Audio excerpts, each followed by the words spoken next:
Life is both simple and complex. Our past links us to our present and future. Some of us know our role and purpose.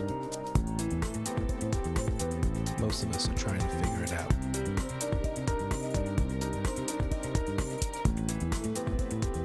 Join me. Let's figure it out together.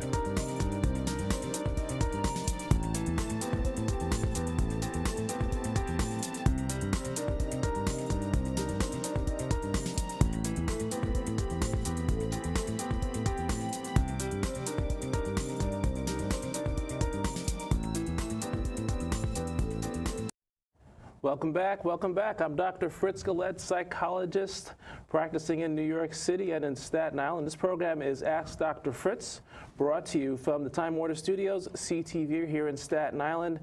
If you've tuned in for the first time, again, my name is Fritz Galette. I'm a psychologist, and what I do with the program is bring you people and information and practices to help you live your life to the fullest, to improve the quality of your life. So what we do in each episode is try to provide information that's important to the community, as well as guests that bring with them their talents and their abilities to talk about what they're doing within the community. So during the course of this program, if you want to find out more about me, just go to the website, askdrfritz.com.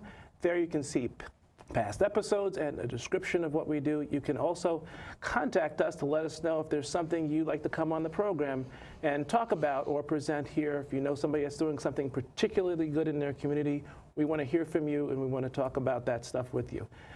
If you're tuning in again for the first time, last episode we talked about suicide prevention.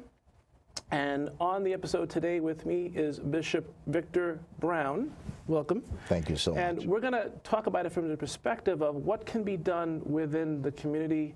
Reverend Brown has been active in the community for a number of decades. Yes. Very well connected within the community. The community trusts and respects this man.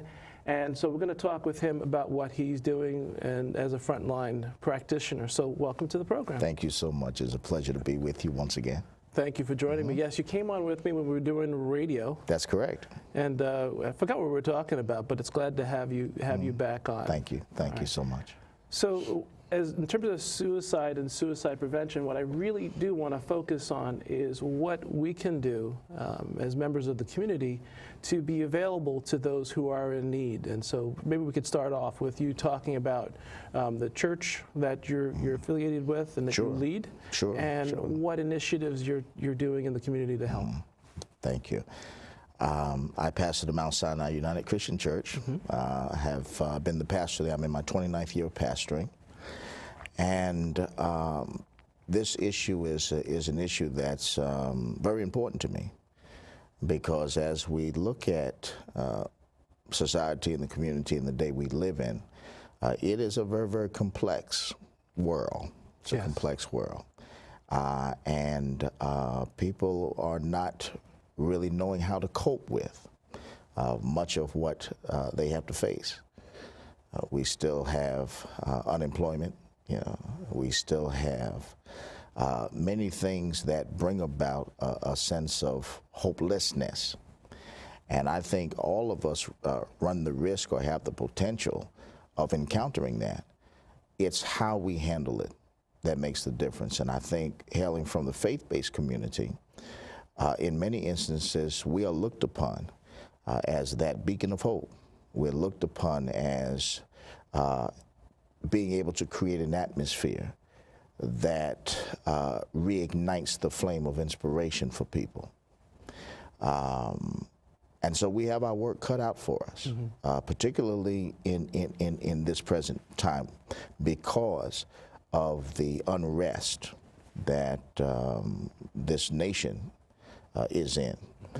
Because of the Eric Garner situation and because of other situations likened to that. Economic distress. Economic distress. Complex society. Yeah, sure. And because of that, people are struggling, and that struggle is real. I think the president was clearly correct and had reason to gloat a little bit in terms of improvements that have been made in the society, and that have been made with respect to unemployment, with respect to more jobs being available, but people who are at pavement level are still feeling much of the pain that's associated with the economic downturn. Right. Let's talk a little bit about that, because the church is the beacon, but you're also on the front lines. Yes. Right on the front lines. The politicians and a lot of people in general are really removed from it, and you have first-person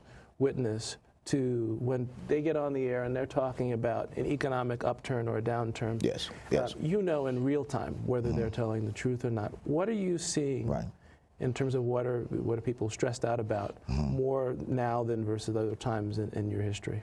Well, let me back into that question this way. First of all, how the church is perceived and the role of the church really is predicated in many respects on ethnicity. For instance, for the African American community, the church has always been the vanguard of that community. And so at the front of any move for social change or for an acquisition of justice, when you trace our history, you have always seen that a clergy person is leading the band, or leading the parade, or leading the campaign for justice.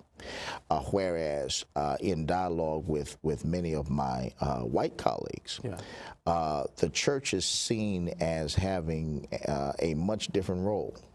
You know, that their role is to serve as a place of worship only. You know, whereas for the African American community, the church has been the place where we've had to come and we've had to organize, and we've had to give people a sense of hope that things can change. And then we've had to be proactive in terms of this pursuit of justice.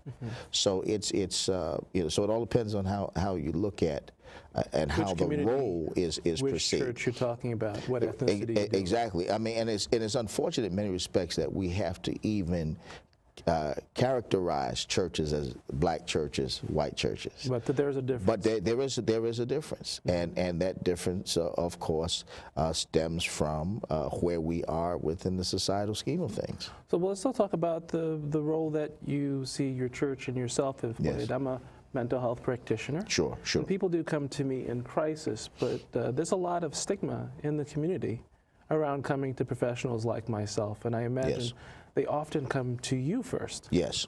So let's talk a bit about that. Well, they will come because, well, for several reasons. One, because they perceive that the clergy are going to maintain confidence. There's an atmosphere of confidentiality.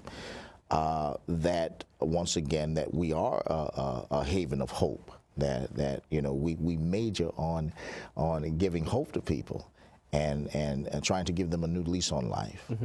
I think what is happening over the years with the church is that because of the complexities of our days, we've had to look at what some of the people are going through in a different light. For instance, years ago, if someone were acting deviant or were acting abnormal, then the conclusion was that they were under some satanic influence.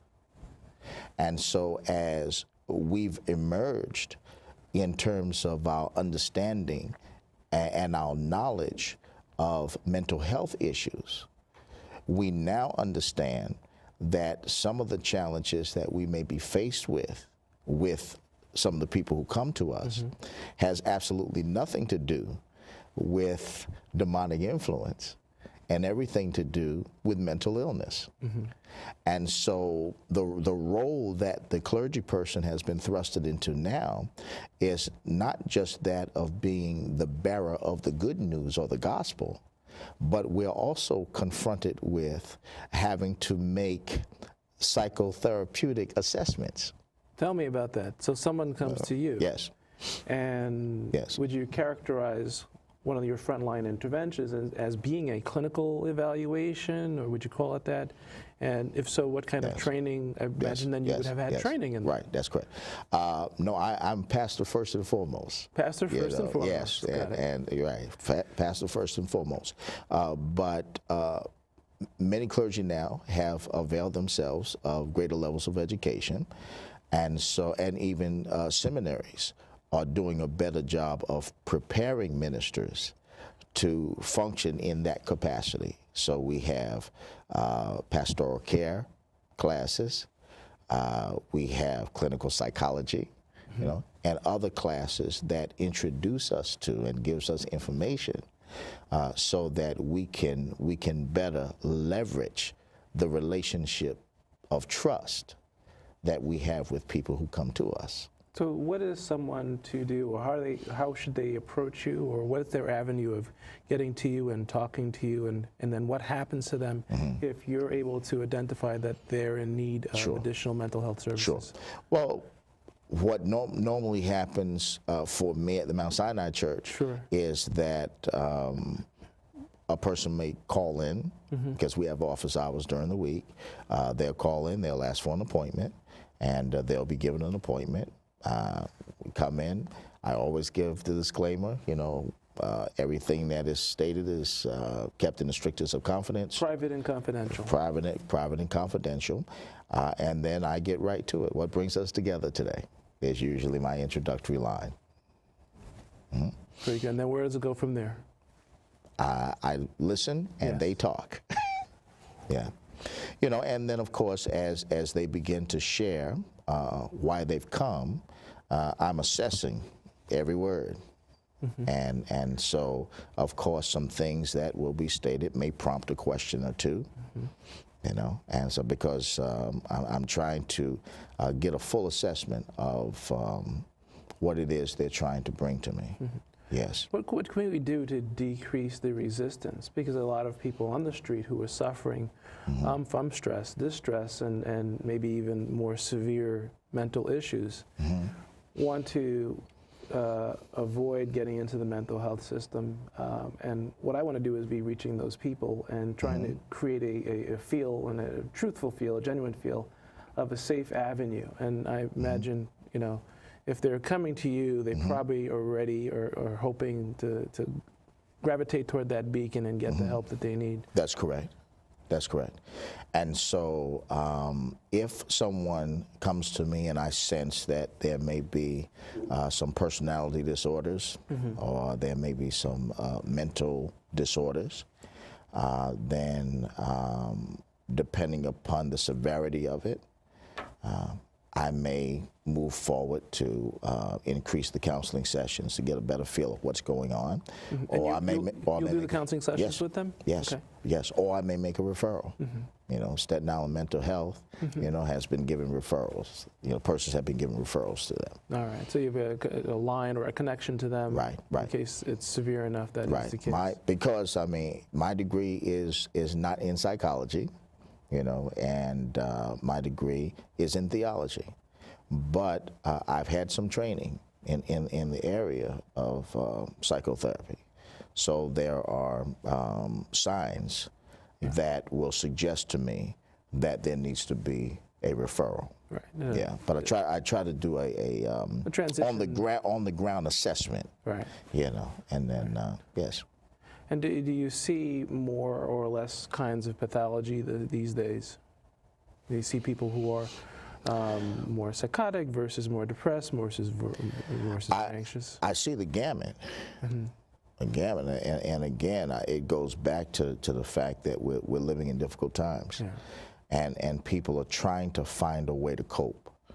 And what I try to do is to help them understand that there are constructive versus destructive ways of coping with the circumstances that they find themselves in. And things typically look worse when you're in it versus when someone is on the outside looking in. And so trying to convince the person that there is hope. is what we aim at. And in school, they taught us Yes. that the installation of hope, Yes. the creation of hope, or at Yes. least the exposing a person to that feel of hope is one of the best things you can do. That's very true. In an intervention, because in many instances, people are on their last legs in terms of their desperation. That's and correct. Searching for that beacon, that person that can save them. Sure. And I guess it's our job to, See, and that's what leads to suicidal notions. yes. You know, when a person has been caught in the grip of adversity or affliction, and from their perception, because we know perception is reality for some, or perceived reality, that there is no way out. And so there are some who are of the mind that they are better off dead than summoning the strength to try and address the issues that confront them. But often their self-perception is that that strength is not avail. That's correct. Hopelessness. That's correct. That's correct. You know, and so part of my responsibility is to try to get them to see that no matter how egregious their situation or how bad things looked for them, that with some assistance, because they may not have the strength to do it themselves, but with some assistance, there's a bright side somewhere. Okay. And we're not going to rest till we find it. And we do have a lot of resources within our community, and obviously we have the church and the clergy, as well as local hospitals, mental health providers, a national hotline number, 800-273-TALK. I think that's 8322. Oh no, 8255. Well, 1-800-273-TALK. You'll have to spell it out. But how can people get in touch with you? They can call the church, Mount Sinai United Christian Church, 718-447-8389. Say it again. 447-8389, 718. And are there other, in the community, on the ground, things that are going on that you're either a part of or know of that people can connect to, you know, just as also a place to go? In terms of the issue of mental health? Right. In terms of mental health, Yeah. connecting and collaborating with the community. I mean, as a psychologist, I know that a lot therapy, as I practice it, happens in the room with somebody. We sit with you, we listen to what's going on with you. We really work to understand and try to find solutions for you to get through a tough time. I just believe that people need to come back to the church. I think, you know, for the African American community in particular, which is a community that I basically have been called to. Over the years, I've noticed that there has been a falling away from the church, and I have my own suspicions as to why that is.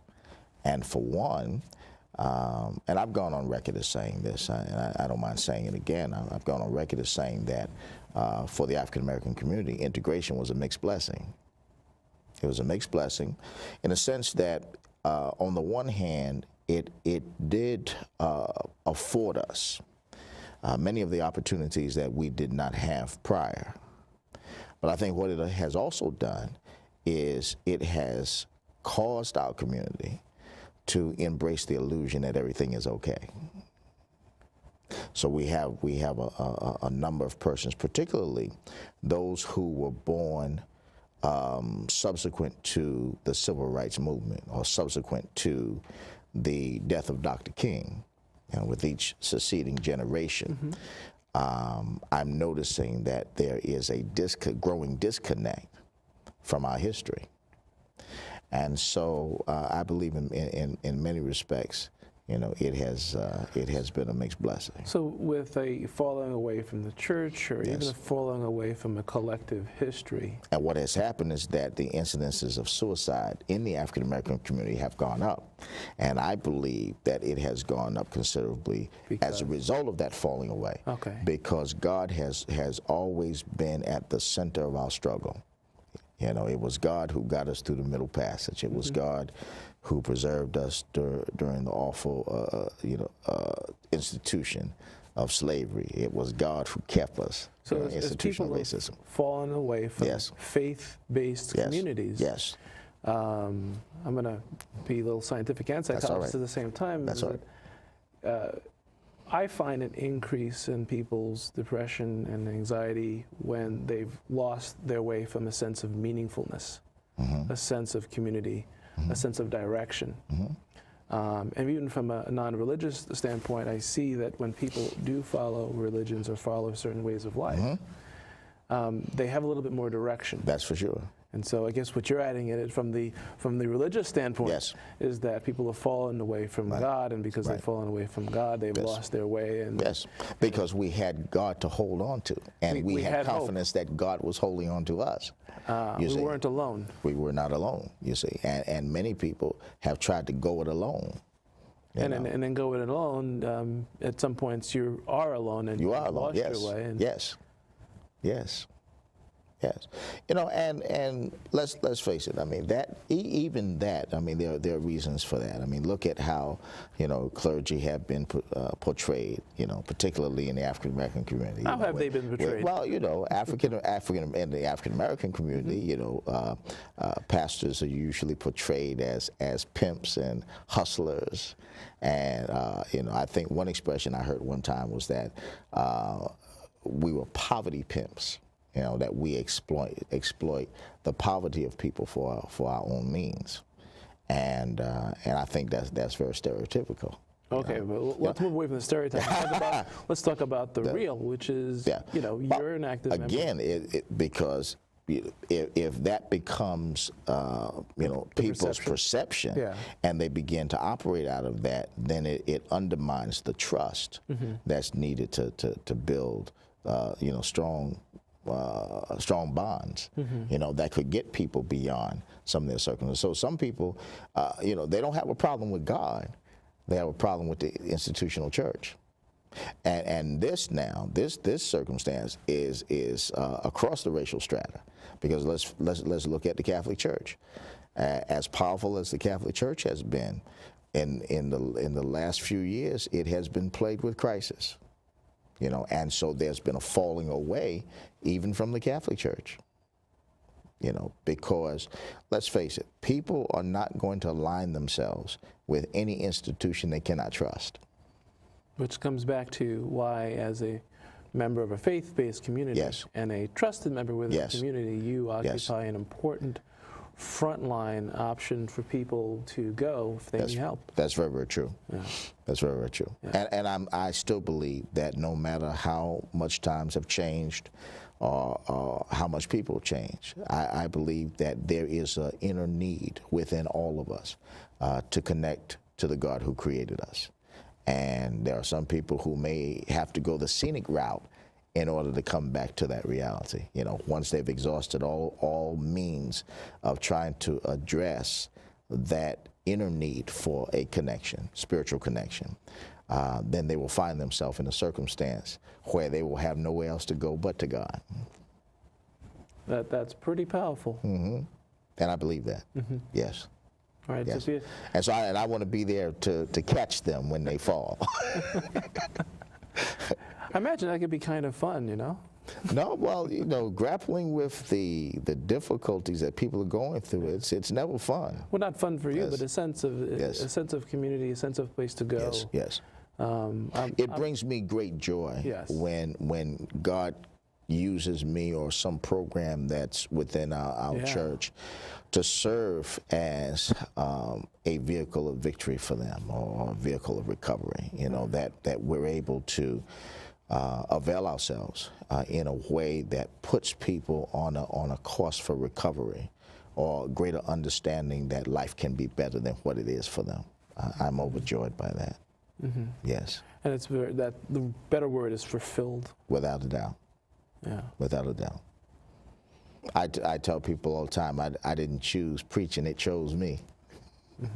And so what are you preaching about?